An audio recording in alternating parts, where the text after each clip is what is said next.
good, yeah. Just the microphone, right? Yeah. So, this is going to be a little new today. Okay, I have free time. No one's here. And I don't know how long that's going to be. Because apparently okay, you know what? I'm not going to gripe. I'm not going to get upset. I'm just going to get started. So, this is what I plan. This is what I plan to do for like maybe 20 minutes, 30 minutes. Maybe sometime after work in my car, maybe. Is to get into some reading. I've done this before. I think reading books is better, well, from a handheld book, and more importantly, read out loud, even if it's to yourself. I'm not disregarding audiobooks, but if you get an audiobook, make sure the voiceover has some really good comprehension on the story and how they enunciate the sentences, because that is really important, because writing comprehension is important, or reading comprehension is important. So I had a couple Target books recently. One from Michael Crichton, or was it Crichton? I keep forgetting. He explained how to say his name. One from Michael Crichton, and one where based on crime. I was into detective novels lately, and a lot of them are based on crime, of course, murder. And when I Google and look for books based on what's like the most popular crime story or detective based story, and you know what they recommended to me? Helter Skelter. And I'm like, oh, okay. And then I look it up, and then apparently it's based on the Manson murders. OMG. And it turns out it was, and the Michael Crichton book was, both of them were in my local library. So I put a hold on them and I grabbed them just yesterday. So I'm going to read Helter Skelter, a part of it, and see what it is. I'm honestly shocked at how big it is. Looks like it's, what, 400 pages maybe? Over 500 pages. I don't know if that's the entire thing. Like, you know, there's afterword, there's references, forewords, that type of thing. But because this is a nonfiction, so anyways, let me just get right to it. Helter Skelter. So I'm kind of nervous. I'm not used to this. Like, I was looking for detective fiction. I wanted to, hi, yep, Rock Ruff.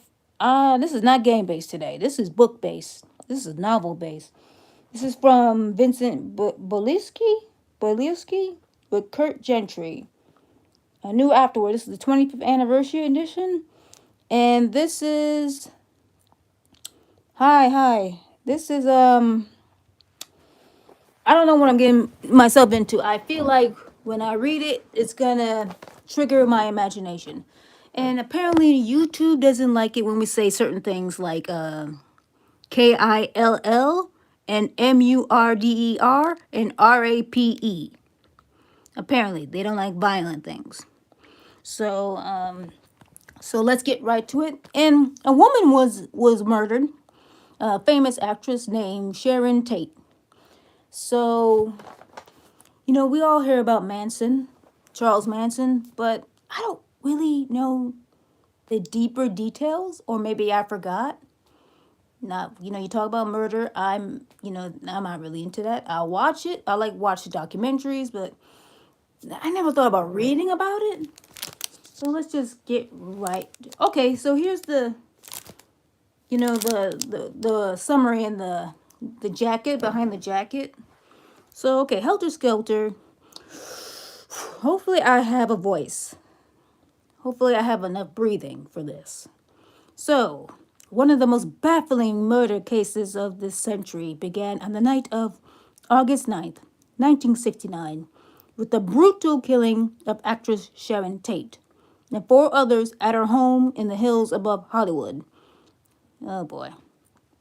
It continued the next night with the equally cold-blooded murder of a Los Angeles supermarket owner and his wife, Leno and Rosemary LaBianca. And if I get the names wrong, I'm sorry. It ended, or so it seemed, with the conviction of Charles Manson and his co-conspirators, three young women and a youth known as All-American Boy. Their guilt was proved, but the guts of their stories remain untold.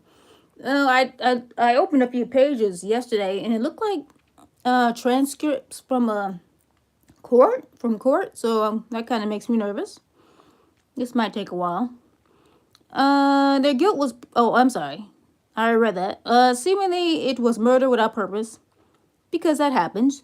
You know, psychopaths. It happens. Sociopaths kill without feeling. Because I felt like it. F the gays. It happens. I might get sarcastic because comedy kind of helps you. Seemingly, it was murder without purpose, committed by... I'm also sucking on a cough drop, so my mouth kind of wet. Scarcely past the age of innocence. Murder, which gained the murderers no profit, no aggrandizement, nothing discernible, because it happens. As Vincent Bolowski, the brilliant prosecutor... so the prosecutor read this. In his complicated, fascinating trial explains, it is not necessary to show a motive to get a conviction. It's not. I mean, the motive just can't be no motive. The motive can just be flat out murder. Like, you did it. I mean, the person's dead. You did it. You got evidence to show that you did it. Blood on the knife. DNA on the knife. Boom, like that. It's not necessary to show a motive to get a conviction. He could not rest, however, until he discovered not only who did it and how, but also why. Why did these young women, refugees from comfortable middle-class families, carry out at least 7 horrible murders at the direction of a small, poorly educated, would-be pop singer of little talent? Was she? What was the nature of his power over them and over so many others like them, a power that continues even to this day? What was his purpose in planning and directing the seemingly mindless selection of victims and the gruesome details of the killings? Killings which Bolowski, I don't know. Maybe it's Bugalowski? Yeah. Bugalowski. May account for as many as continue on the back flap. I don't think I can read that. Let me see. Oh, here we go. May account for as many as 35 victims. Why were deaf to pigs? Rise, Helter, Skelter, and Pig written in blood. Oh, wow. At the scenes of the Tate La Bianca murders. Was there, in fact, any reason a pig? Wasn't this, it wasn't racially motivated, was it? Okay, I don't remember, but, the detective work which this story begins. Okay, there we go. I looked up the detective book, and this is what they recommended. So here I am. Intimate inside view of a complex murder trial. As the prosecutor saw it, the revelation of what actually happened at Sharon Tate's house that night. Oh no, can we not? I'm an adult. I'll be okay. The realization of what sort of philosophy the young killers lived by. These elements make a book that is compulsive reading at every level. The Manson case in which my mouth. The Manson case is the most voluminously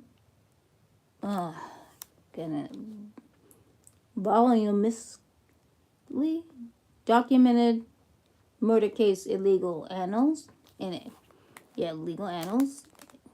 If there's too much legalese words, I have trouble. It's the longest trial in American history. The jury was sequestered longer than any jury before and since. The case was an interesting press, radio, and television spectacular for more than a year. But until this book, the real story could not be told. And 25 years later, the story reverberates So this is a 1980s story. Book. Record. Can I find out? I'm not sure. I don't think I see the 1974. Huh. The afterwards from 1994. 1974. 1969. Is the math thing right now? Or was it published in 1970 something? Or did he start then? The story reverberates still for millions of readers and television viewers. Helter Skelter is more than a publishing phenomenon. It has become a signature document of an era. Its narrative is enthralling. Its importance as a document of our time is great. Bugluski. Maybe it's Buglosi. Bugli. All right, Bugloski. We'll do that. Received his law degree in 1964 from the UCLA Law School, where he was president of his graduation class. In his 8-year career as a prosecutor for the Los Angeles District Attorney's Office, he tried close to 1,000 felony and misdemeanor court and jury trials. Of 106 felony jury trials, he lost only one case. Pretty good guy. Where am I? Oh, Helter Skelter is the best-selling true crime book in publishing history. I see. So I got a big old thing here. This is a big deal here. Both Helter Skelter and the subsequent Till Death Do Us Part won Edgar Allan Poe Awards. For Best True Crime Book of the Year. His most recent true crime book, And the Sea Will Tell, was #1 on the New York Times hardcover bestseller list. Might hurt my back. So Kurt Gentry is the author of 13 books about true crime in the American West and social history. Among them are Frame Up, The Incredible Case of Tom Mooney and Warren Billings, The Last Days of Late, Great State of California, and J. Edgar Hoover, The Man and the Secrets, which is being made into a major motion picture. He has won 2 Edgar Allan Poe Awards. Born in Colorado, he lives in San Francisco with a view of the bay. Let me grab my water bottle. I did that.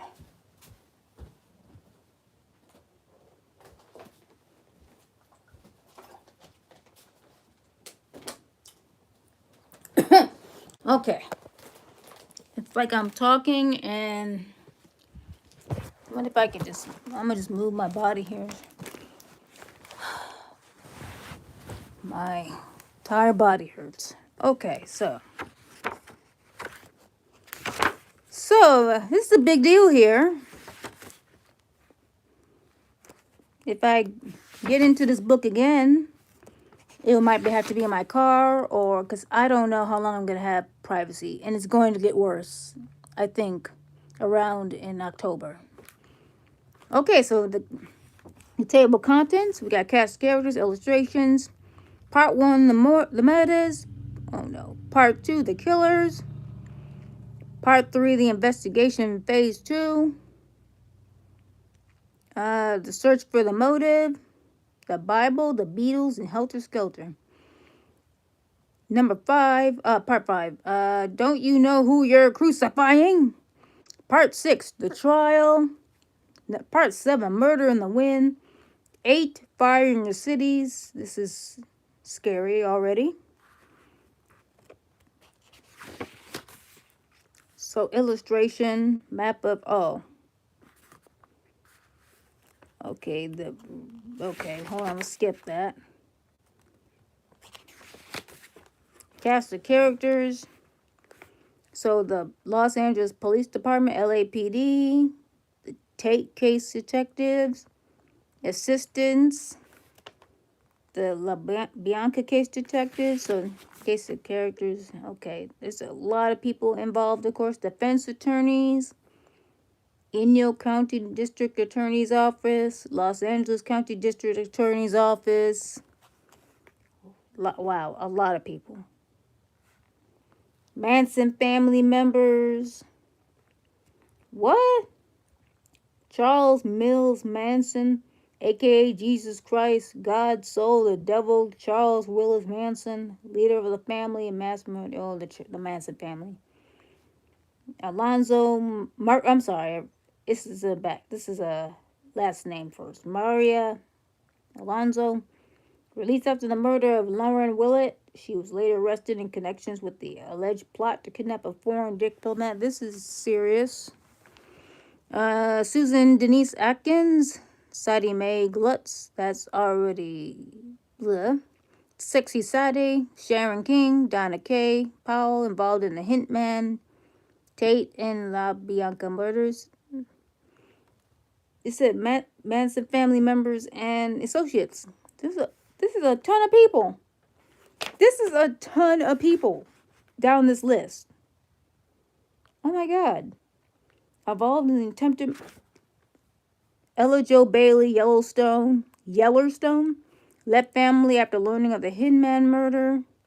Lawrence Edward Bailey, Larry Jones, president when Tate killers left Spa Ranch, involved in the Hawthorne shootout. I completely forgotten how many people died out of all of this now. Because I'm just seeing this cast of people and how many people got involved, and now it's just now I'm kind of shocked now. Escaped convict associated with Manson family involved in Hawthorne shootout. What is happening? See, if it's a family, it can't be just a whole family of psychopaths. I mean, there's got to be a motive behind it. Maybe Bogalewski was right. Oh my God, there's a whole bunch of people. The list of Manson family members associated is like 3 pages long.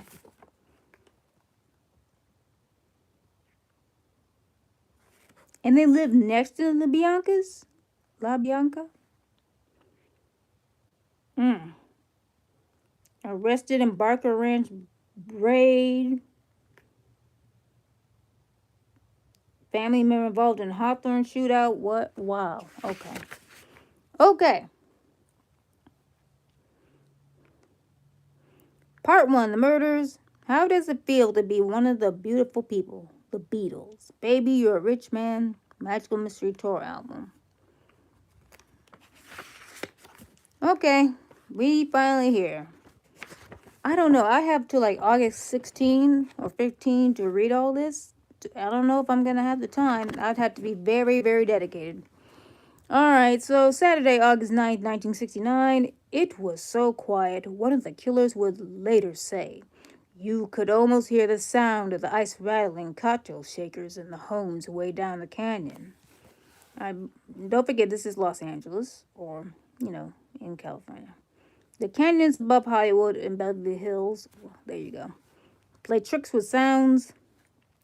A noise clearly audible a mile away may be indistinguishable at a few hundred feet.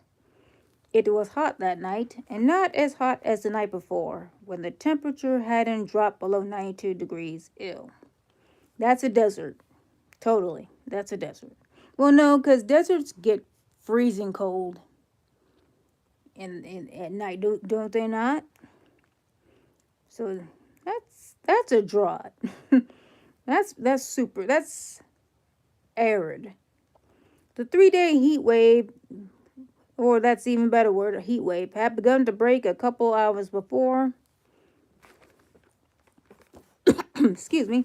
Above 10 p.m. on Friday, to the psychological as well as the physical relief of those Angelinos. Well, clearly I don't live in California. Who recalled that on such a night just 4 years ago, Watts had exploded in violence. Watts? Though the hope I'm on the same sentence. Though the coastal fog was now rolling in from the Pacific Ocean. Los Angeles itself remained hot and muggy, sweltering in its own emissions, but here, high above most of the city, and usually even above the smog, it was at least 10 degrees cooler. Still, it remained warm enough so that many residents of the area slept with their windows open in hopes of catching a vagrant breeze. Yeah, I know that feeling. I mean, it's so sweltering hot. You just want relief from the air, from the wind. Yeah, I know that feeling.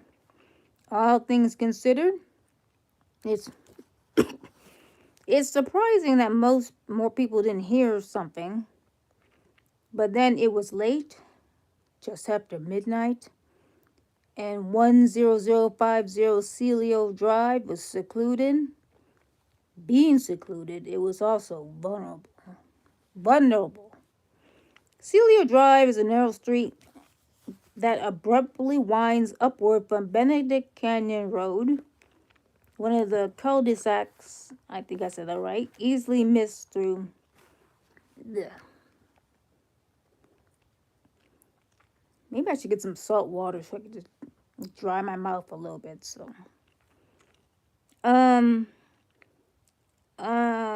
easily missed through directly opposite Bella Drive, comes to a dead end at the high gates of 10050 Celio Drive. Looking through the gate, you could see neither the main residence nor the guest house, some distance beyond it, but you could see towards the end of the paved parking area a corner of the garage, and a little further on a split rail fence which, though it was only August, was strung with Christmas tree lights. The lights, which could be seen most of the way from the Sunset Strip, had been put up by actress Candice Bergen when she was living with the previous tenant of 10050 Celio Drive. TV and record producer Terry Melcher, when Melcher, the son of Doris Day, moved to his mother's beach house in Malibu.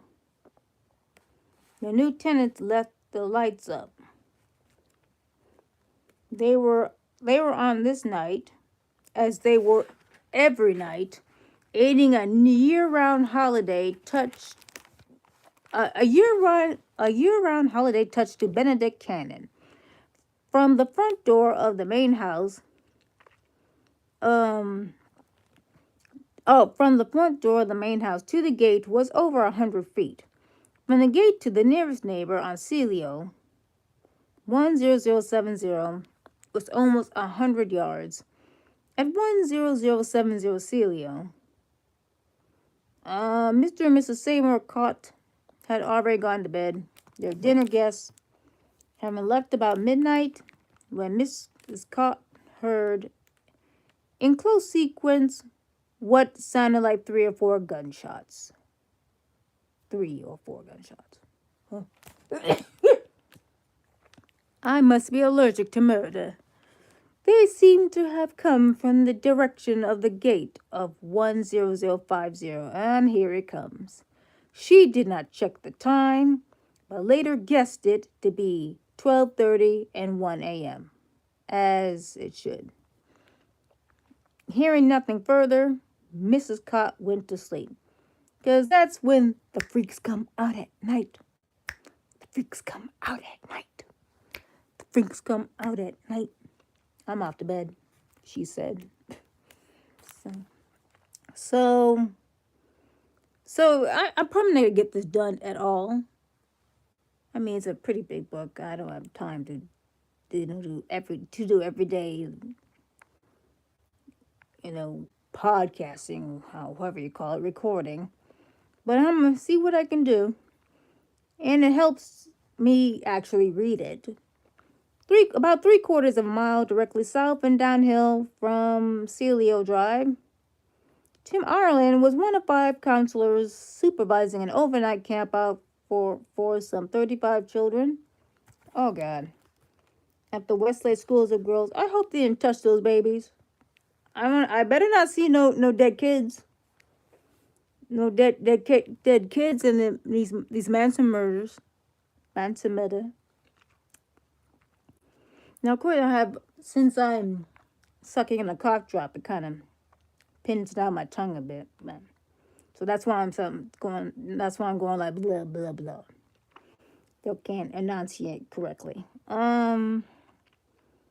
Overnight camp out for some 35 children at the Westlake School for Girls and their girls, which they're often target for for sociopaths and psychopaths, killers. Uh, the other counselors had gone to sleep, but Ireland had volunteered to stay up through the night. Are the babies asleep? Or maybe he's doing cleaning? I don't know. At approximately 12:40 a.m., he heard what seemed a long distance away. Oh, God. To the north of northeast, a solitary male voice. The man was screaming, "Oh, God. Oh, God. No, please don't. Oh, God. No, no, don't. The scream lasted 10 to 15 seconds. Now, that could be terrifying. It's almost 1 a.m. I'm going to bed. I mean, that sounds kind of cold-hearted, cold-blooded, but, you know, let's be natural. You hear a gunshot and he's screaming outside, you don't want to get involved.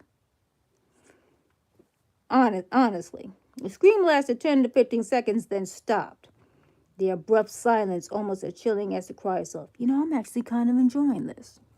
Because I want to know what happens. And that's how it's supposed to work. That's exactly how it's supposed to work.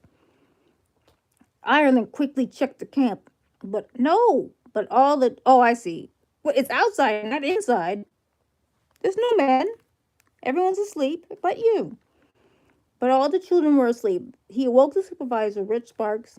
Why you gotta check out what's going on? Okay, so maybe they're the good guys. They'll check and see, make sure there's no danger. Okay, I got you. Unless you're with your spouse might be like, get up, go see what it is, like that, maybe. Who had been bedded down inside the school and telling what he had heard, got his permission to drive around the area to see if anyone needed help. Okay, I got you. All right. Maybe I should take back what I said. But, if it was a gunshot, I'm probably going back to sleep. Yeah, if I hear like an, "Oh, God, help me," yeah, I probably will peek outside a little bit. Okay, I'm not going to lie. So, Ireland took a, circuitous route. I'm not sure. Circuitous route from North Faring Road, where the school was located, south of Benedict Canyon to Sunset Boulevard. Oh no. West of Beverly Glen. And northward back to the school. He observed nothing unusual, though he did hear a number of dogs barking. Okay. There were other sounds in the hours before dawn than Saturday. The prosecutor wrote this though like a narrative.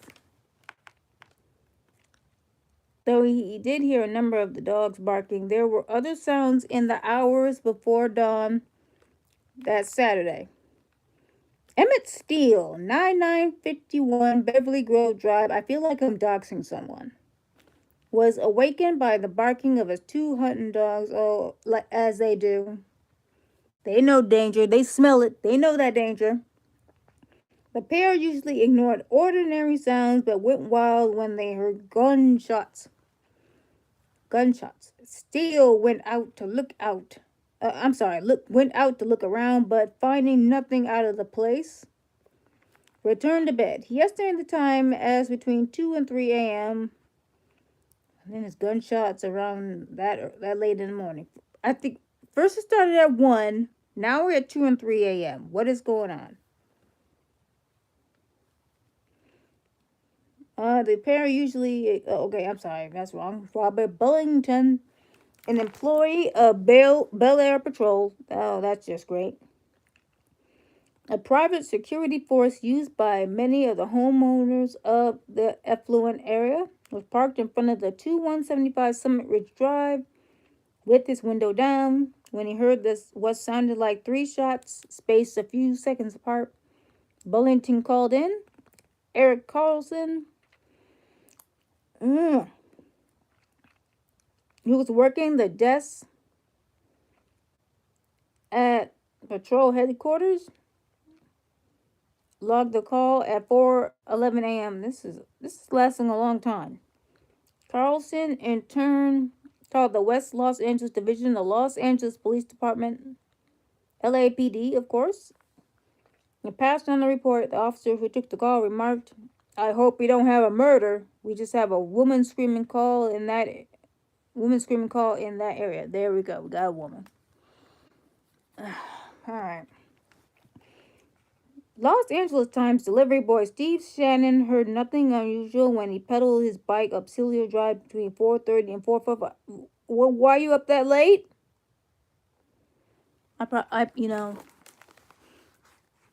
Probably. I probably have.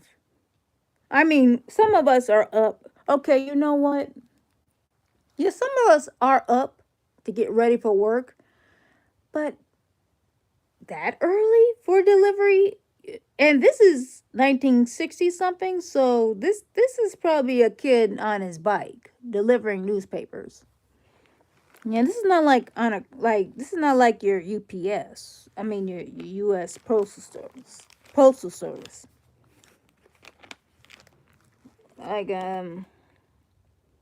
okay, so but as he put the paper in the mailbox at Celio Drive, he did notice what looked like a telephone wire hanging over the gate.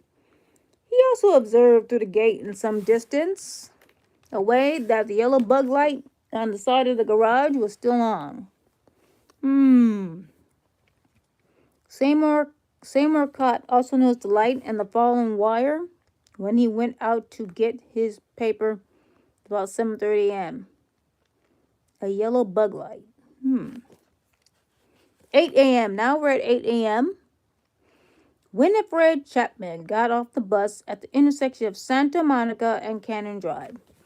A light-skinned black in her mid-50s, Mrs. Chapman was a housekeeper at Celio.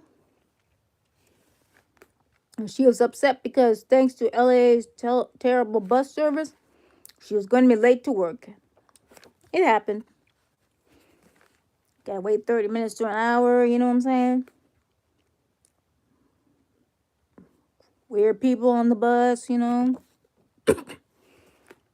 Gotta transfer. Luck seemed with her. However, just as she was about to look for a taxi, she saw a man she had once worked with, and he gave her a ride almost to the gate. She noticed the wire immediately, and it worried her. In front and to the left of the gate, so everyone's noticing this this wire on the gate. A bug light. A fallen wire. In front and to the left of the gate, not hidden but not conspicuous either, was a metal pole on the top of which was the gate control mechanism. When the button was pushed, the gate swung open. There was a similar mechanism inside the grounds, both being positioned so a driver could reach the button without the grounds. Inside the grounds, both being positioned so a driver could reach the button without having to get out of the car. Because of the wire, Miss Chapman thought the electricity might be off, but when she pushed the button, the gate swung open. Taking the Times out of the mailbox, she hurried Times as in the newspaper. She walked hurriedly onto the property, noticing an unfamiliar automobile in the driveway, a white Rambler, parked at an odd angle. Oh no. But she passed it and several other cars near the garage without much thought. Just another day. I mean, we're not thinking about murder. Just another day. Which is sad. I mean, you don't think about something being like suspicious. You don't think about something sus. Like, I wonder if someone got hurt. But she passed it and several other cars near the garage without much thought. Overnight guests weren't that uncommon. Someone had left the outside light on all night, and she went to the switch at the corner of the garage and turned it off.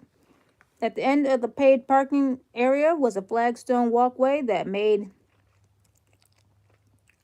mm, that made oh shoot. How did I do that? I just lost my way. Okay, and at the end of the paid parking area was a flagstone walkway that made a half circle to the front of the main door. She turned right before coming to the walk, however, going to the service porch entrance at the back of the residence. And this is the funny thing about detective fiction. I mean, not detective. This is not fiction. This is not fiction. Detective drama, I guess. You just going about your business.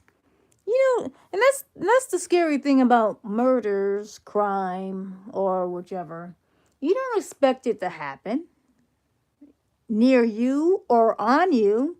You don't expect to get like carjacked. You don't expect to get robbed. You don't expect someone to pull a gun on you. That's what makes it so traumatizing. So you're just going about your business. You don't expect your car to shut off on you in the middle of the night. And you take everything for granted. That's why it's terrifying. You don't expect to get stabbed in the back on your, on your transit. That's probably too soon. I'm probably not supposed to be talking about that, but anyways, that's how it is. That's why it's fearful. Um, she turned right before coming to the walk. Wait, actually, let me get back to it. At the end of the paid parking lot area was a flagstone walkway that made a half circle to the front door of the main house.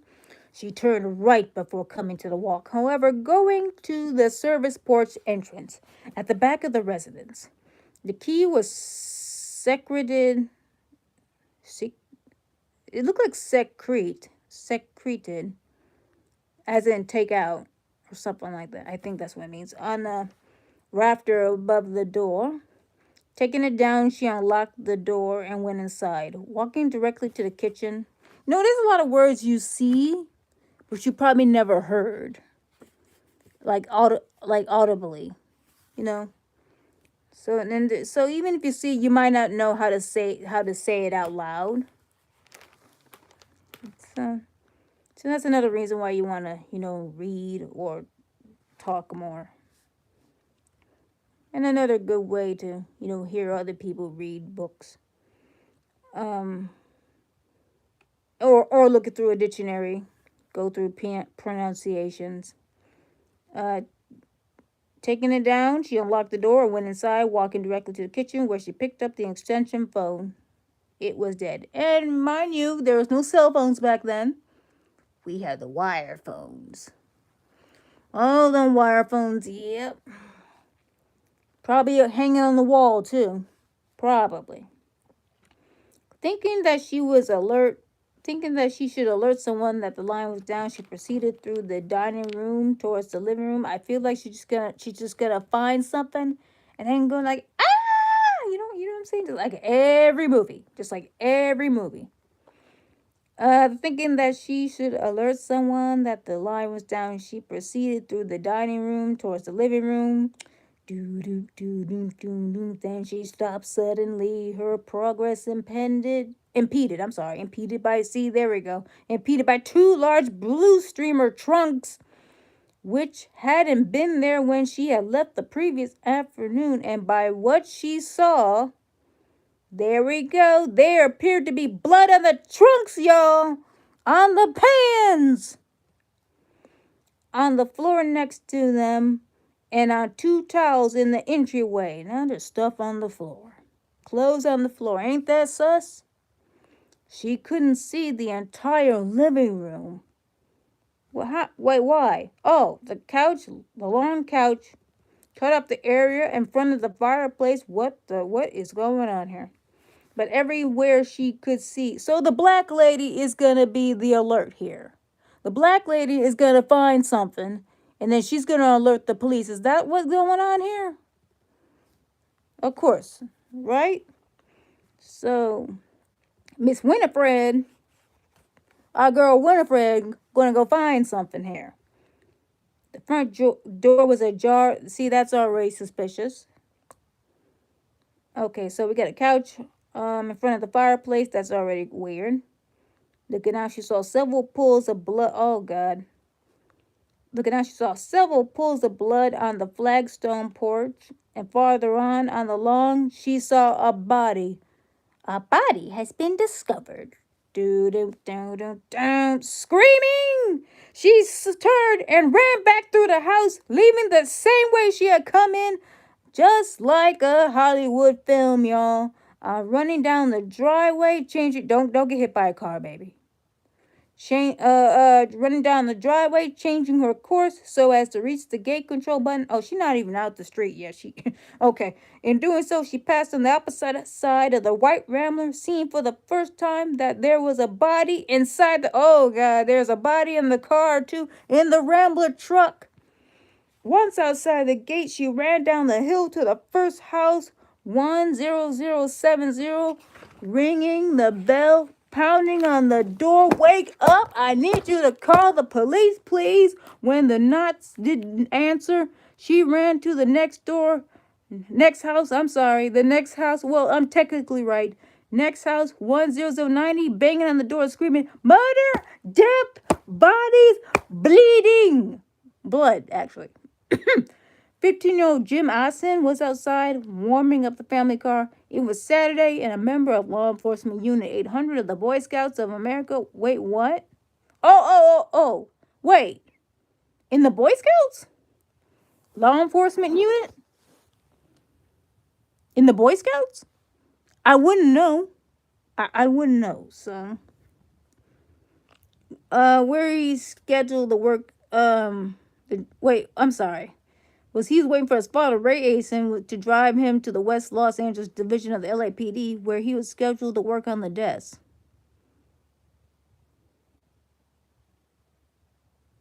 I don't know why I'm blanking. I'm thinking because it said Boy Scouts, 15-year-old, and it says Law Enforcement Unit.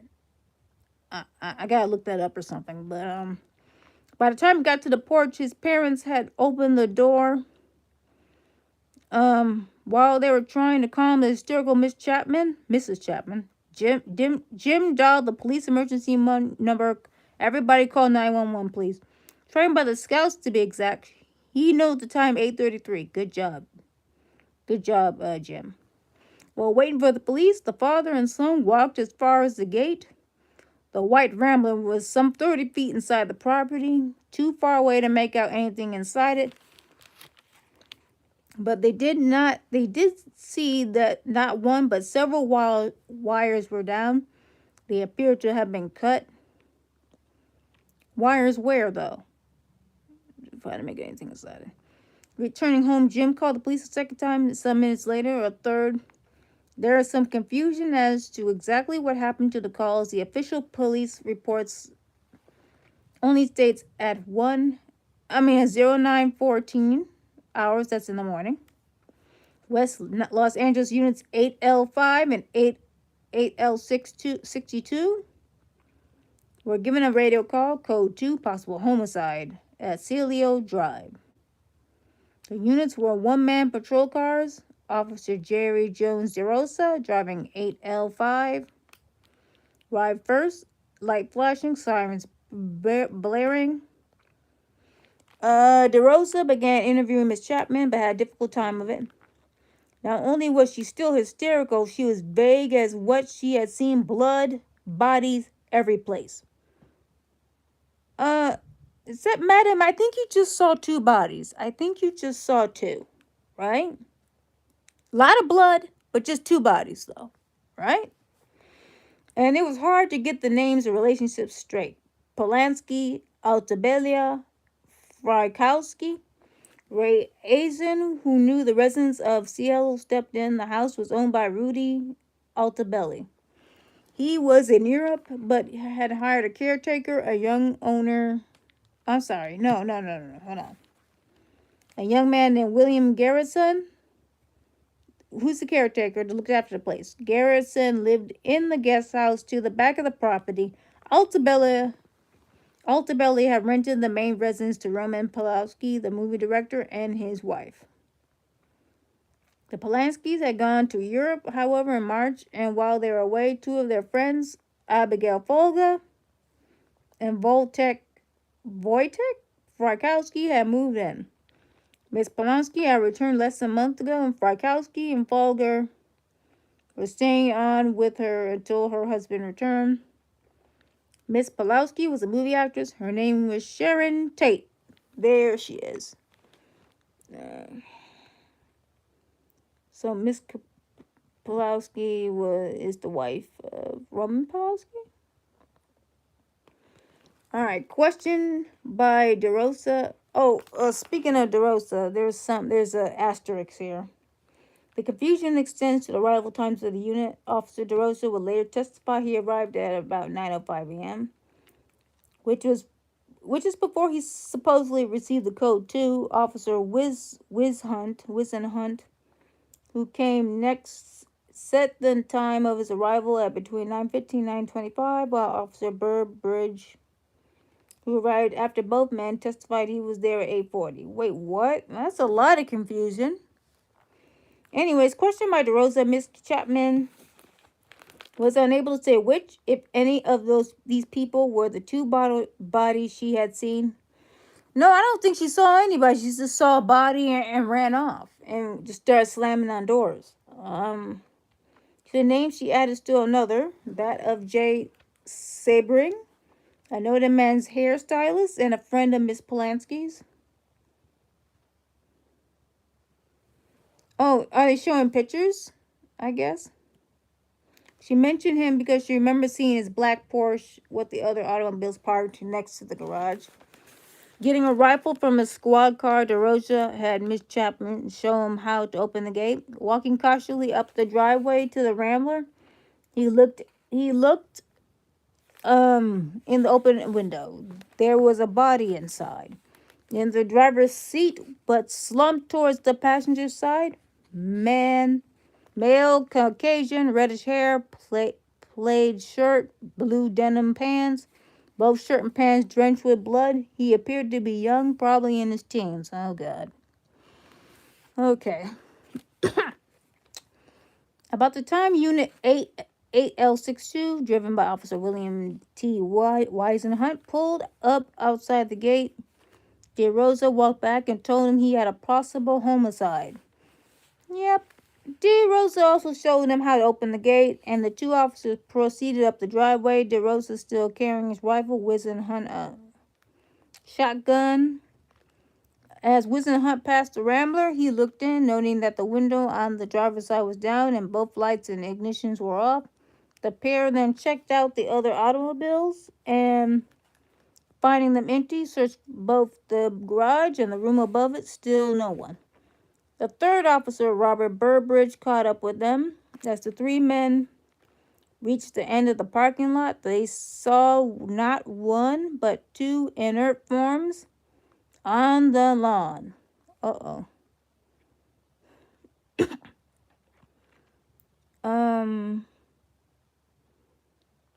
From a distance, it looked like mannequins that had been dipped in red paint, then tossed haphazardly. There we go. Shoo! Haphazardly on the grass. They seemed grotesquely out of place on the well-cared-for lawn. With its landscape shrubbery, flowers, and trees, to the right was the residence itself, long, rambling, looking more comfortable than ostentatious. The carriage light outside the main door shining brightly. Farther on, past the south end of the house, they could see a corner of the swimming pool, shimmering blue-green in the morning light. Off to the side was a rustic wishing well. To the left was a split rail fence intertwined with Christmas tree lights still on. And beyond the fence was a sweeping panoramic view that stretched all the way down from downtown Los Angeles to the beach. out there, life was still going on. Here it had stopped. The first body was 18 to 20 feet past the front door of the residence. The closer they came, the worse it looked. Male Caucasian, probably in his 30s, about 5 feet 10, wearing short boots, multicolored bell bottoms, purple shirt, casual vest. He was lying on his side, his head resting on his right arm, his left hand clutching the grass. His head and face were horribly battered, his torso and limbs punctured by literally dozens of wounds. It seemed inconceivable that so much savagery could be inflicted on one human being. The second body was about 25 feet beyond the first. Female, Caucasian, long dark hair, probably in her late 20s. She was lying supine. I forgot what that means. Her arms thrown out. Barefoot, she was wearing a full-length nightgown, which before the many stab wounds had probably been white. Oh, wow. The stillness now got to the officers. Everything was quiet, too quiet. The serenity itself became menacing. Those windows along the front of the house, behind any a killer could be waiting, watching. Leaving DeRosa on the lawn, Wizenhunt and Burbridge went beyond towards the north end of the residence, looking for another way to get in. They'd be open targets if they entered the front door. They noticed that a screen had been removed from one of the front windows and was leaning up against the side. This is good. Wow, this is going to be a minute. I don't even know if I'm going to get this done. Either I had to make an extension. Either I have to extend the. I don't know if I'll extend it, but I'll see what I can do. A little determination. Removed from one of the front windows and was leaning up against the side of the building. Wizenhunt also observed a horizontal slit along the bottom of the screen. They doing too much. Suspecting this might have been where the killer or killers entered, they looked for another means of entry. They found a window open on the side. Looking in, they saw what appeared to be a newly painted room devoid of furniture. They climbed in. DeRosa waited until he saw them inside the house. Then approached the front door. There was a patch of blood on the walk.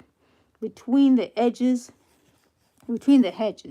several more on the right-hand corner of the porch, with still others just outside and to the left of the door and on the door jamb itself. He didn't see, or later didn't recall, any footprints, though there was a number. The door being open inward, DeRosa was on the porch before he noticed that something had been scrawling on its lower half. Oh, no. Printed in what appeared to be blood were 3 letters. P-I-G. Pig. Didn't I remember like a documentary? Didn't Manson call Sharon Tate a pig? Isn't that what happened? Wizenhunt and Burbridge had finished checking out the kitchen and dining room where DeRosa entered the hallway. Turning left into the living room, he found his way partly blocked by the 2 blue steamer trunks.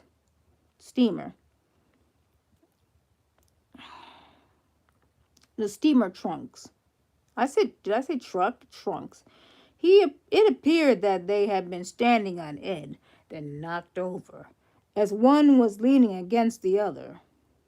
DeRosa also observed next to the trunks and on the floor a pair of horn-rimmed glasses. Burbridge, who followed him into the room, noticed something else. On the carpet to the left of the entrance was 2 small pieces of wood. They looked like pieces of a broken gun grip. They have arrived expecting 2 bodies, but had found 3. They were now looking for not only for more death, but some explanation. A suspect, clues. The room was light and airy. desk, chair, piano. There's something odd. In the center of the room, facing the fireplace, was a long couch. Draped over the back was a huge American flag. On the couch, not until they were almost to the couch did they see what was on the other side. Oh, God. She was young, blonde, very pregnant. She lay on her left side directly in front of the couch, but her legs tucked up towards her stomach in a fetal position. She wore, oh God, she had her clothes off. She wore a flowered bra and matching bikini panties. Oh no. But the pattern was almost indistinguishably, indistinguishable because of the blood, which looked as if it had been smeared over her entire body. A white nylon rope was looped around her neck twice. She got the worst of it. One end extending over a rafter in the ceiling, the other leading across the floor to still another body, that of a man, which was about 4 feet away. What is happening here? The rope was also looped twice around the man's neck. The loose end going under his body, then extending several feet beyond. A bloody towel covered his face, hiding his features. He was short, about 5'6". This is a young man, and was lying on his right side, his hand bunched up near his head as if still warding off blows. His clothing, blue shirts, white pants with black vertical strips. So there's 5 bodies now? White pants and with black vertical strips. White modish belt, black boots, was blood drenched. Now, none of the officers thought about checking either body for pulse, as with the body in the car and the pair on the lawn. 1, 2, 3, 4, 5. That's 5 now. It was so obviously unnecessary. I mean, yeah. Body in the car, body in the lawn, body in the house. This is direct murder. Although DeRosa, Wisenhunt, and Burbridge were patrolmen, not homicide detectives, each at some time in the course of their duties, had seen death. But nothing like this. 10050 Celio Drive was a human slaughterhouse, right? Shaken, the officer fanned out to search the rest of the house. There was a loft above the living room. DeRosa climbed up the wooden ladder and nervously peeked over the top, but saw no one. A hallway connected the living room with the south end of the residence. There was blood in the hall in 2 places. To the left, just past one of the spots, was a bedroom. Man, blood everywhere. The door of which was open. The blankets and pillows were rumpled and clothing strewn about as if someone, possibly the nightgown-clad woman on the lawn, had already undressed and gone to bed before the killer or killers appeared. It was a bedroom. Okay, oh yeah, okay, I figured it out now. Sometimes I go too fast and I kind of don't absorb the details. Sitting atop the headboard of course, when you see a huge book like this, you can't help but rush sometimes, thinking, I got to get to the next page. I got to get through as much as possible because this isn't my book and I got to take it back. How long this is going to take me to read all of this, I don't know. It looks like a whole bunch. And holy moly, I just found the price of this book. It's almost $30. So there's no telling how long, when they got this book. It could have been, it could have been like, what do you call it? A donation from a person, yeah. So you never know. In Canada, it's like $40. So, okay. What time is it? 3:30. Is it lunchtime? 10. Let's see. 11, 12, 1, 2, 3. I think just about. I don't want to eat too late. Okay. So where were we? There was no blood in this room, not any evidence of the struggle. Oh, wait. I think I went ahead a little bit.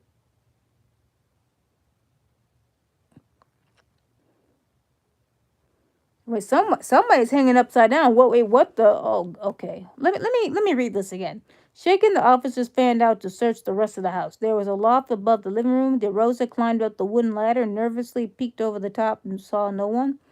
A hallway connected to the living room with the south end of the residence. There was blood in the hall in two places. To the left, just past one of the spots, was a bedroom, the door of which was open.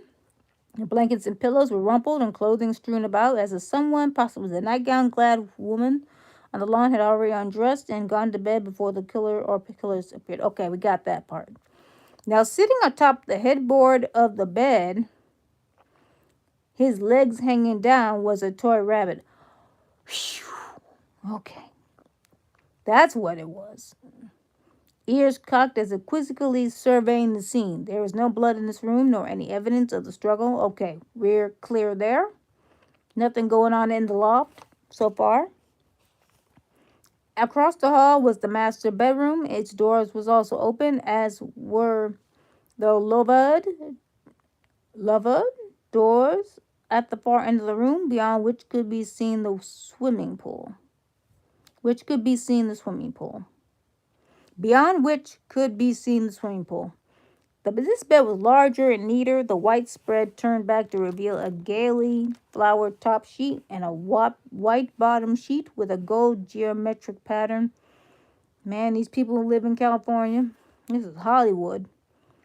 In the center of the bed, rather than across the top, were two pillows. I guess I gotta go soon. Dividing the side that had been slept on front the side that hadn't. Across the room, facing the bed, was a TV set, on each side of which was a handsome armory, I think. But the armory is ARMORY, though. This is ARMOIRE. Armor. I think it's armor. On top of one was a white bassinet. They all sound like furniture. Cautiously adorned. A bassinet I heard before. I just can't remember what it is. Cautiously adjoined doors. Oh, I read that wrong. Cautiously adjoined doors were open. Dressing room, closet, bath, closet. Again, no signs of a struggle. The telephone on the nightstand next to the bed was on the hook. Nothing overturned or upset. Oh. However, there was blood on... Oh, God. Here we go. Blood on the inside left side of the low-mud French door, suggesting that someone, again, possibly the woman on the lawn, had run out this way, attempting to escape. Stepping outside, the officers were momentarily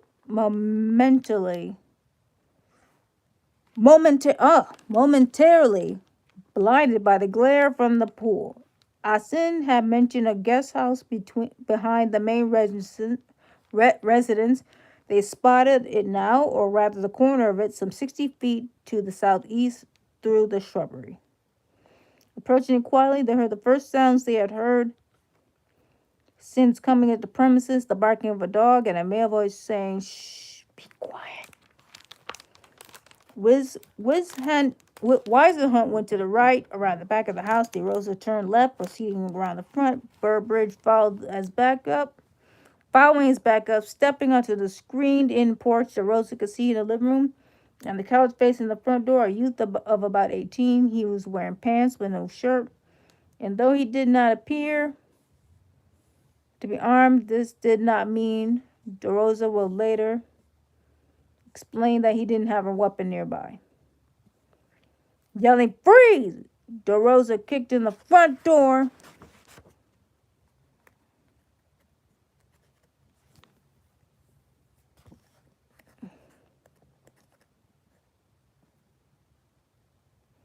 Wait, let me read that again. He was wearing pants but no shirt. And though he did not appear to be armed, this did not mean, DeRosa would later explain, that he didn't have a weapon nearby. Okay, of course, that makes sense. Gotta be sus, you gotta make sure, right? Startled, the boy looked up to see one. Then moments later, three guns pointing directly at him. Christopher, oh God, Altabelle's large Weimaraner. Oh, no, baby, no! No, baby, no. Charles, they would attack you? They're guard dogs? Charles Hunt chomping the end of his shot. Baby, no, please. Hunt slammed the porch door on his head. You did what now? Slammed the porch door on the dog's head? Slammed the porch on his head, then held him trapped there until the youth called him on. As to what they happened, there are contrary versions. Oh God. The dog's good. The dog's okay, yeah. The youth who identified a Wime attacked the police officer. Well, why not? I guess they probably chompy. I guess they probably stubborn too. The youth who identified himself as William Garrison, the caretaker, would later state that the officers knocked him down, handcuffed him, yanked him to his feet, dragged him outside until long, then knocked him down again. Wait, what? DeRosa would later be asked Ari Garrett's son, did he fall or stumble to the floor at any time? He may have. I don't recall whether he did or did not. I probably should state. Question, did you direct him to lay on the ground outside?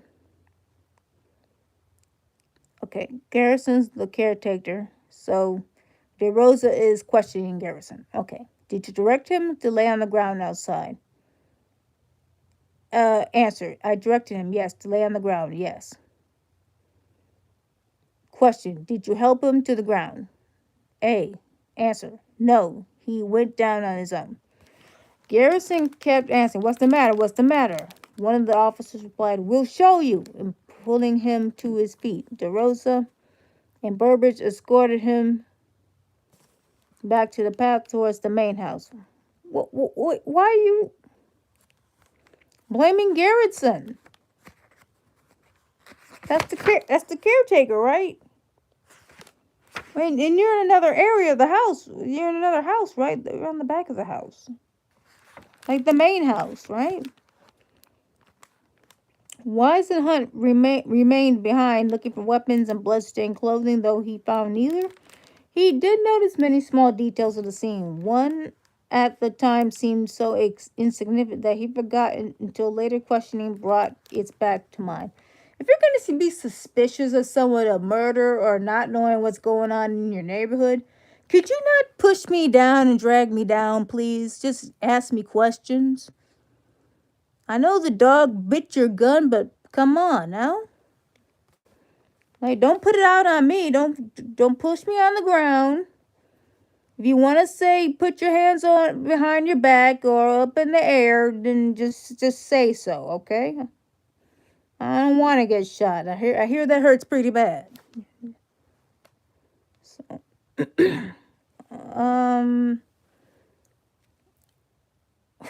I yapping. I forget where I am. Okay, small details on the scene. One at the time seemed so insignificant that I forgot it until later questioning brought it back to mind. There was a stereo next to the couch. It had been off when they entered the room. Looking at the controls, Wise and Hunt noticed that the volume setting was between 4 and 5. Yeah, this isn't over now. Garrettson, meantime, had been led past the two bodies on the lawn. It was indicative of the condition of the first. The young woman that he mistakenly identified her as Mrs. Chapman, the Negro maid. Now, remind you all, again, this is 1960 something. 1967. So if you don't like the N-word, you gotta go. So I'm just reading what's in front of me. Don't hurt me. Okay? The Negro maid, as for the man, he identified him as the young Polanski. If, as Chapman and Aston had said, Polanski was in Europe, this made no sense. What the officers couldn't know was that Garrison believed Voltek Farkowski to be Roman Polanski's younger brother. Wait, what now? Garrison failed completely when it came to identifying the young man in the Rambler. Let me check the asterisk here. Why he failed to identify the youth, whom he did not know, is unknown. A good guess would be that the Garrison was in shock. Also adding to his confusion, it was about this time that in looking towards the gate, he saw Winifred Chapman, whom he presumed dead, alive, and talking to... Wait, what? Whom he presumed dead, alive, and talking to a police officer. Wait, what? Did I read that right? Hey, let me read that again. A good guess would be that Garrison was in shock. Okay, I get that. Also, adding to his confusion, it was about this time that in looking towards the gate, he saw Winifred Chapman, whom he presumed dead. Oh, I see. Comma. Comma, alive and talking to a police car. He's so much in shock, he's confused. Because now he thinks the Negro maid is dead. But she's up in there walking, talking to the police now. What the? And she couldn't identify the guy in the truck. Poor guy. No one recalls exactly when Garrison was informed of his rights, Miranda, and told that he was under arrest for murder. Come on, wait a minute. You don't know him. We gotta take him for questioning, interrogation. You can't do that. Asked about his activities before the previous night. And he just said they're not detectives, so no. Asked about his activities the previous night, he said that although he had remained up all night, writing letters and listening to records, he had neither heard or seen anything. His highly unlikely alibi, his vague, unrealistic replies, and his confused identification of the bodies led the arresting officers to conclude that the suspect was lying. Okay, I guess I get that. I guess I get that. 5 murders, 4 of them probably occurred less than 100 feet away, and he hadn't heard nothing. Okay, I get that they wouldn't, confuse that. I get that. I mean, if it would be difficult, and it would be frustrating to be accused of murder if you're not really sure of anything. So, okay, so where are we? Oh boy. Escorting Garrison down the driveway, DeRosa located the gate control mechanism on the pole inside the gate. You know what's bothering me is that I'm past an hour now, and the last time I went over an hour, I think, was the Nintendo Direct, and apparently the Fire Emblem reaction was missing. So I'm kind of concerned whether the recording is still going. Because I didn't went to check I didn't check the YouTube studio. I didn't check and see if the feed is still going. Escorting Garrison down the driveway, DeRosa located the gate control mechanism on the pole inside the gate. He noticed that there was blood on the button. Oh. Even after you've been pressing it this whole time, the logical interference was that someone, quite possibly the killer, had pressed the button to get out. In doing so, likely leaving a fingerprint. Okay, we got something here. Officer DeRosa, who was charged with securing protecting the scene, and 2 investigating officers arrived, now pressed the button himself, successfully opening the gate but also creating a imposure that obliterated any print that may have been there.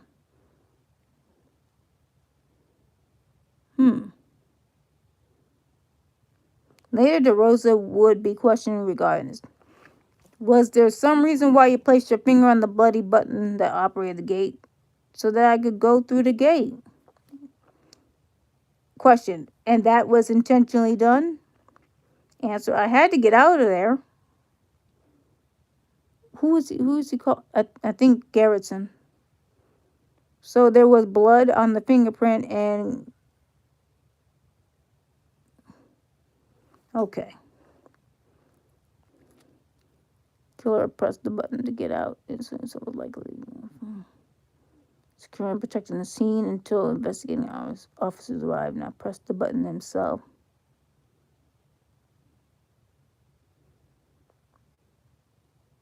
Any print that may have been there. DeRosa just removed the print possibly. He just pressed it again. Oh, DeRosa was questioned by the investigating officers. Oh, okay. I got that mixed up. All right. So DeRosa said, so I can go through the gate, and then he said I had to get out of there. It was 9:40. DeRosa called in reporting 5 deaths and a suspect in custody. While Burbridge remained behind at the residence awaiting the arrival of the investigation officers, DeRosa and Weisenhunt drove Garrison to the West Los Angeles police station for questioning. There we go. Another officer took Mrs. Chapman there also, and she was so hysterical she had to be driven to the UCLA Medical Center and given sedation. In response to DeRosa's call, 4 West Los Angeles detectives were dispatched. All right, we got the detectives finally.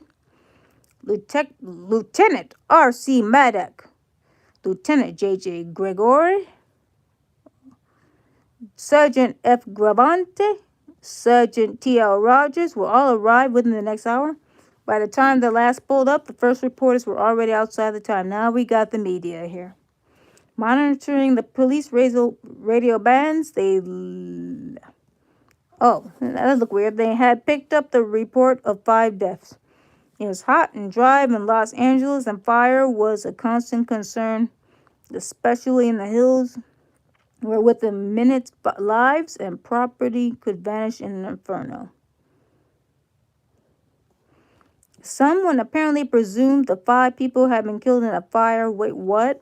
Jay Sebring's name must have been mentioned in one of the police calls because a reporter phoned his residence and asked his butler, Amos Russell, if he knew anything about the deaths by fire.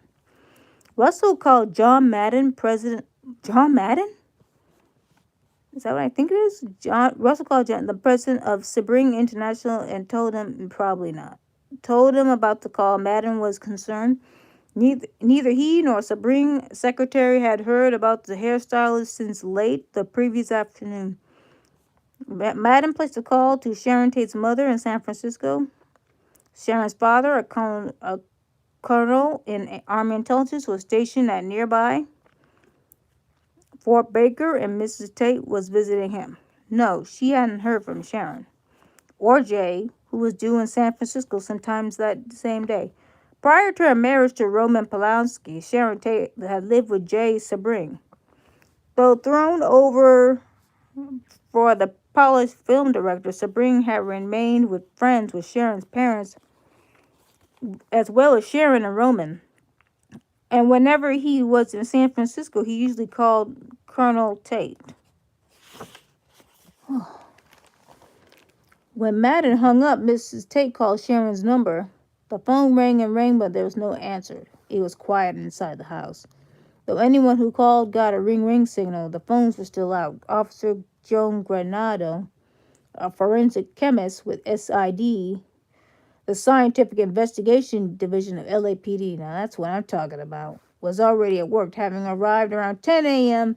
It was Granado's job to take samples from wherever they appeared to be blood. Usually on the murder case, Granado would be done in an hour or 2. Not today. Not on 10050 Celio Drive. Oh boy.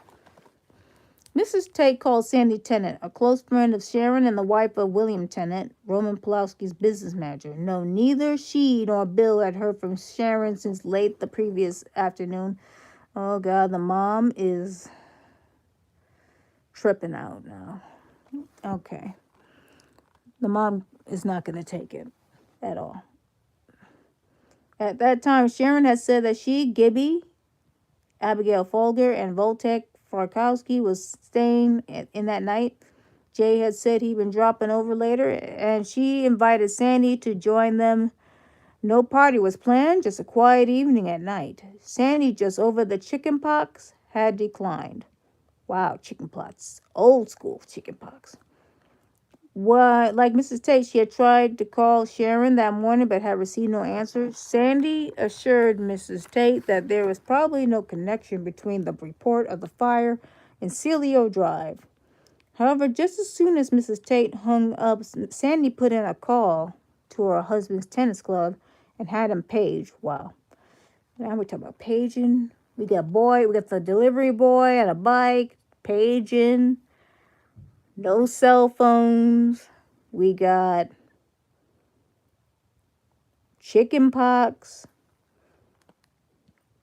It was important, she said.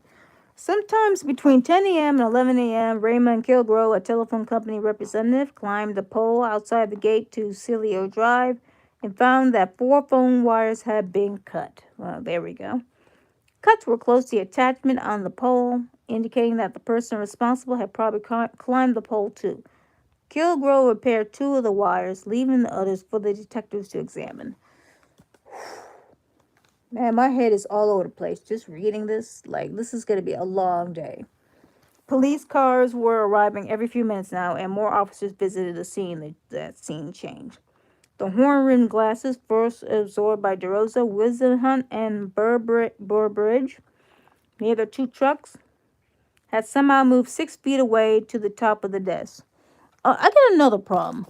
My phone drains quickly. It needs a battery replacement, but I just don't know when. On the other hand, I have another phone. I just haven't tried it out yet. I haven't logged into YouTube yet. And I'm not sure of how good its battery energy is. So it's a matter of experimenting. This is my main phone. So it's worth a shot, I guess. I have to go experiment with it. Where am I? 2 pieces, horn rim glasses had somehow moved 6 feet away to the top of the desk. The bridge and near the 2 trunks. Okay. Glasses near the trunks with the blood on it. Okay. 2 pieces of gun grip, first seen near the entryway, were now under the chair in the living room. It stated in the LAPD report official. They were apparently kicked under the chair by one of the original officers on the scene. However, no one is copping out.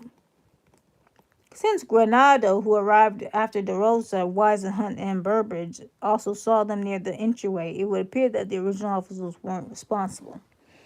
A third piece of gun grip, smaller than the others, were later found on the front porch. This is a long day. It's still going. Oh my gosh. It's a long investigation. And one or more officers tracked blood from inside the residence onto the front porch and walk, adding several more blade footprints to those already there. In an attempt to identify and eliminate the later additions, it would be necessary to interview all the personnel who had visited this scene, asking each if he had been wearing boots, shoes with smooth or rippled soles, and so on. Detailed. Granado was still taking blood samples later in the police lab. He would give them the, Artisanal test? OUCHTERLONY test. To determine if the blood was animal or human. If human, other tests will be applied to determine the blood type A, B, AB, or O, and the subtype. There are some 30 blood subtypes. However, if the blood is already dry when the sample is taken, it is only possible to determine whether it is one of the 3. If it had been a warm night, and it was already turning into another hot day. By the time Granado got to work, most of the blood, except for the pools near the blood inside, had already dried. Within the next several days, Granado would obtain from the coroner's office a blood sample from each of the victims and would attempt to match these with the samples he already collected. In an ordinary murder case, the presence of two blood types at the crime scene might indicate that the killer, as well as the victim, have been wounded, information which could be an important clue to the killer's identity. But this was no ordinary murder. Instead of one body, there were five. There was so much blood, in fact, that Granada overlooked some spots. On the right side of the front porch, as approached from the walk, there were several large pools of blood. Granada took a sample from only one spot, presuming, he later said, all were the same. Just to the right of the porch, the shrubbery appeared broken, as if someone had fallen into the bushes. Blood splatters there seemed to bear this out. Granado missed those, nor did he take samples from the pools of blood in the immediate vicinity of the two bodies in the living room, or from the stains near the two bodies of the lawn. Presuming he'd later testify that they belonged to the nearest victims. Oh, God. And he began samples from the coroner anyway. He cut corners a little bit. Probably shouldn't do that. Took a total of 45 blood samples, and it still was a whole lot. So he cut corners because there were 5 bodies instead of 1. And he thought that some blood stains were the same. And, guess he wasn't used to it, maybe. Because this was a breakthrough in murders. It was widely known and talked about. So I guess it was a little ahead.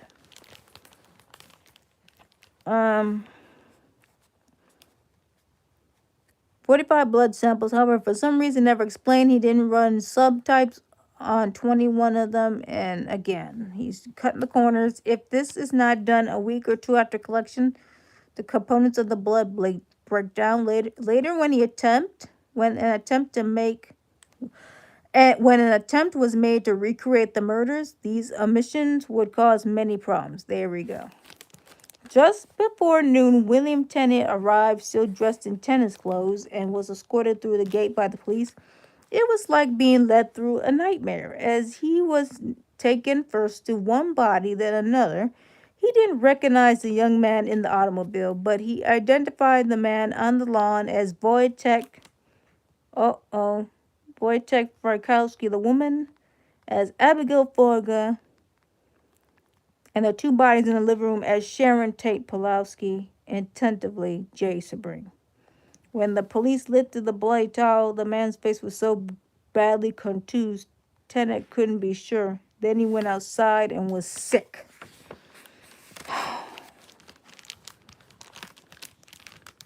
When the police photographer finished his work, another officer got sheets from the linen closet and covered the bodies. They didn't even get the stretchers yet, y'all.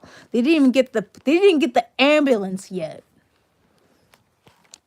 Unless I missed something. No, they pick it up the bodies, huh?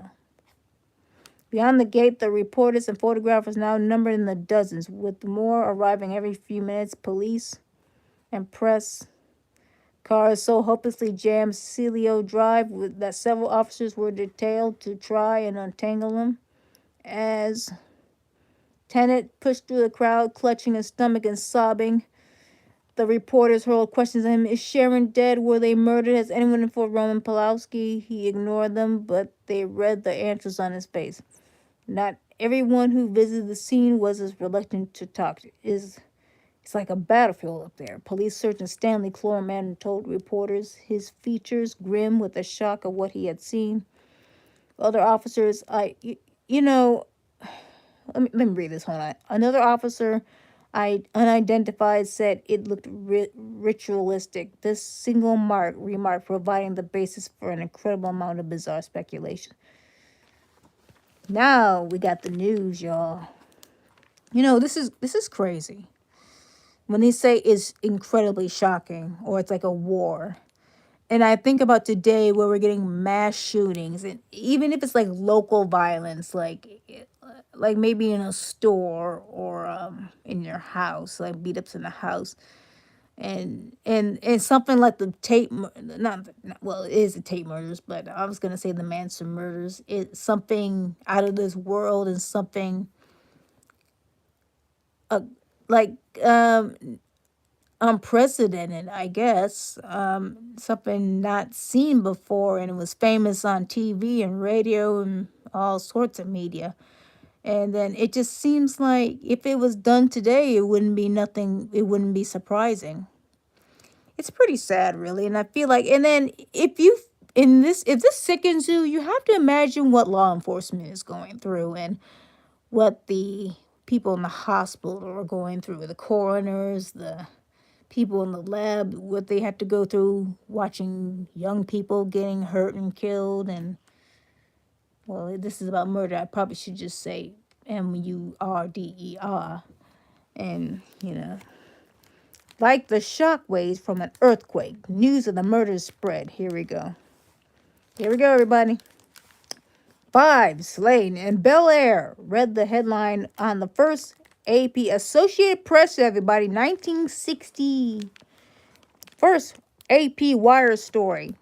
Though sent out before the identity of the victims had become known, it correctly reported the location of the bodies, that the telephone lines had been cut, and the arrest of the unnamed suspect.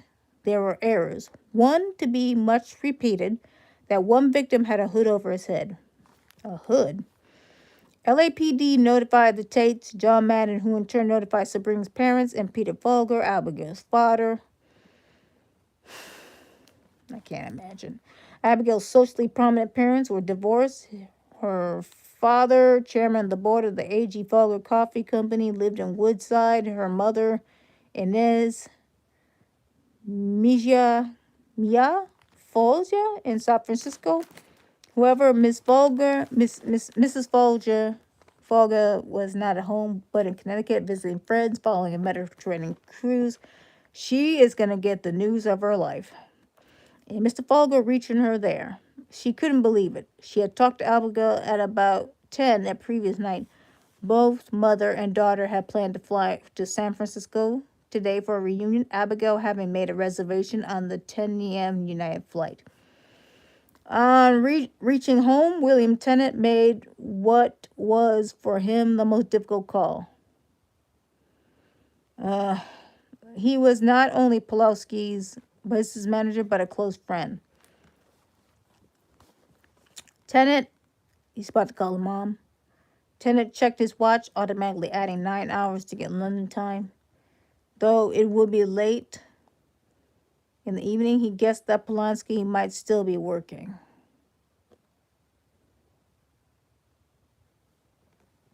Polanski. Sharon. Guessed that Polanski might still be working, trying to tie up the various film projects, but returning home that following Tuesday, but he tried the number of his townhouse. He guessed right. Polanski and several associates were going over a scene in the script of The Day of the Dolphin when the telephone rang. Polanski will remember the conversation as follows. Roman, there's been a disaster in the house. Which house? Your house. Then in a rush, Sharon is dead, and Voltek, and Gibby, and Jay. No. There was a mistake. Surely there was a mistake. Both men now crying. Tennant, I forgot, reiterated. I forgot how to say that it was true. He had gone to the house himself. How? Polanski asked. He was thinking. He later said, not a fire, but a landslide. Not a fire, but a landslide, a not uncommon thing in the Los Angeles hills, especially after heavy rains. Dying from a landslide? That'd be crazy. Sometimes whole houses were buried, which meant that perhaps they could still be alive. Oh man, he's really beside himself. No, they weren't buried. No, not at all. Only then did Tennant tell him that they had been murdered. Voltek Farkolsky, LAPD learned, had a son in Poland, but no relatives in the United States. The youth in the Rambler remained unidentified, but was no longer nameless. He had been designated John Doe 85. The news spread quickly and with it the rumors. Rudy Altobelli, owner of the Celio property, business manager for a number of show business personalities, was in Rome. One of his clients, a young actress, called and told him that Sharon and four others had been murdered in his house, and that Garrettson, the caretaker he had hired, had confessed. What? Whoa, slow down. Y'all, they all on the caretaker. They accusing the caretaker of murder. Garrison hadn't, but Altobelli would not learn this until after he returned to the United States. I'm tired. Especially there's a lot of numbers coming up. Oh man, this is crazy. And then you talk about the stabbings and wow. Okay. Wow, it's over 90 minutes, so that means it's over an hour and 30 minutes of reading, and I'm just on page 15. This is a lot to take in. I feel like I'm going to be mentally hurt if I keep reading this. Which is actually perfect because what's happening here? Which is actually perfect because that's the power of reading a book and a story, and it's nonfiction. And this makes you want to read it more. So if I come back, I may or may not be back to where I am. I probably will read through more of it already and just go back to where I was, because So I'm gonna get some lunch, dinner while it's still quiet, while I still have peace, because it's just gonna get worse later in October, and I still need to figure out where I need to go because I need to leave the home. I'm potentially gonna be homeless if I don't figure something out. And when I mean worse, that means it's going to be less. I'm going to have less privacy. Oh, I mean, the one guy moved out already, and now we're going to have more people coming here, and it's not someone I really care much for. So see you later. This is Doggie Cafe.